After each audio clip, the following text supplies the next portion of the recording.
A small ball is thrown from foot of a wall with the minimum possible velocity to hit a bulb B on the ground at a distance L from the wall.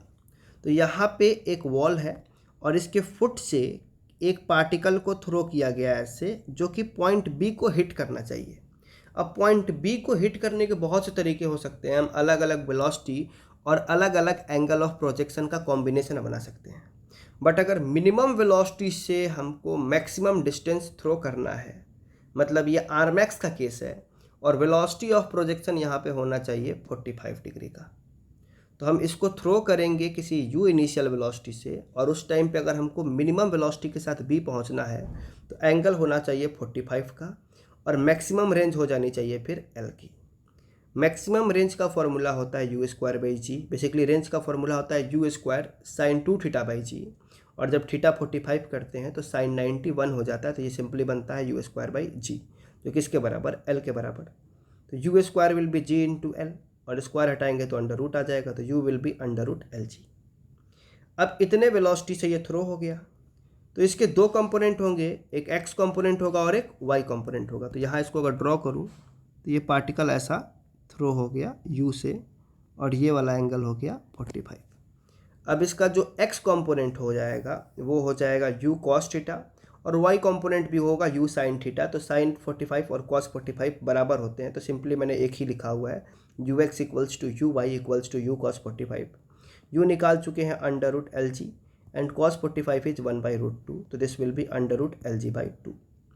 अब किसी t time पे अगर बात करें तो आगे देखो क्या बोला है, find the expression for height h of shadow of ball on the wall as a function of time, acceleration due to gravity is g।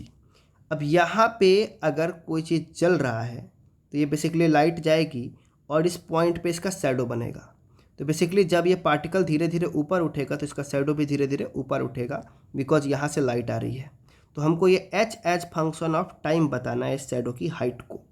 तो किसी भी t टाइम पे ये किसी जनरल पोजीशन पे होगा। इस पोजीशन को मैं मार्क कर लेता हूँ सम x, y।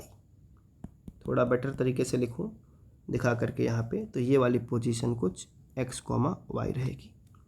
अब ये x और y किसी t टाइम पे कितना रहा होगा, तो इसको लिखने का कोशिश करें तो x डायरेक्शन में कोई भी एक्सेलरेशन नहीं है, तो लिख सकते हैं distance equals to speed into time.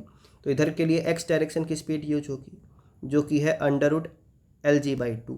तो हमने ux की जगह पे रख दिया under root l g by 2। x में कोई एक्सेलरेशन नहीं है।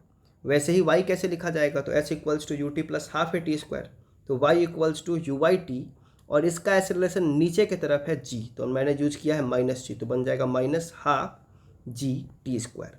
You y is under root l g by 2 into t minus half g t square.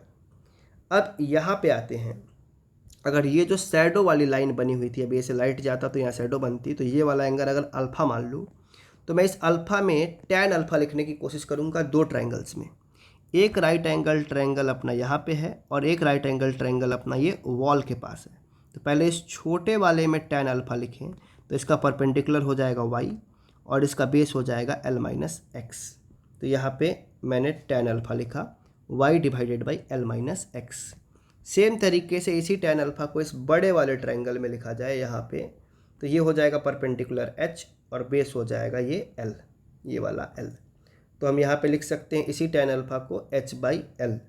अब h हमको निकालना है एज फंक्शन ऑफ टाइम, तो h को अलग कर दिया तो ये l जा करके मल्टीप्लाई हो जाएगा l y upon l minus x.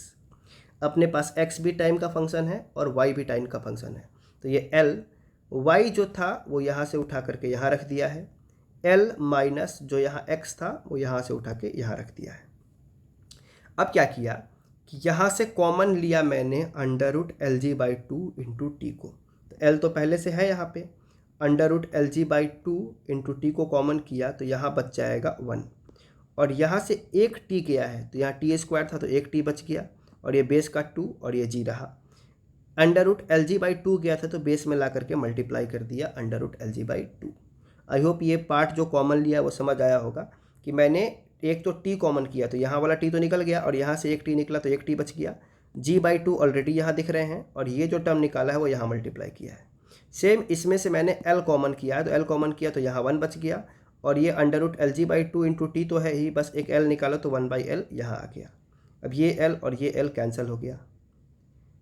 यहाँ पे अपने पास बचा under root l g by two into t, और ये ब्रैकेट अब इसको सॉल्व करते हैं तो होगा क्या कि ये कैंसिल होगा 2 तो अंडर रूट 2 बन जाएगा, यहाँ पे अंडर रूट 2 दिख रहा होगा, और ये g अगर रूट के अंदर जाएगा तो जी स्क्वायर एक g से कैंसिल होकर के ऊपर में एक g बच जाएगा, तो ये बचेगा अपने पास अंडर रूट जी अपॉन 12 इंटू टी।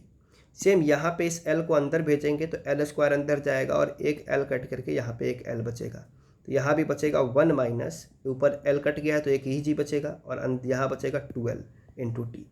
अब ब्रैकेट में देखें तो ऊपर वाली क्वांटिटी और नीचे वाली क्वांटिटी सेम है, कैंसिल कर दिया, अपने पास बस ये बच गया, तो यहाँ से h equals to under root l g by two into t. This is the height as function of time और height of shadow as function of time.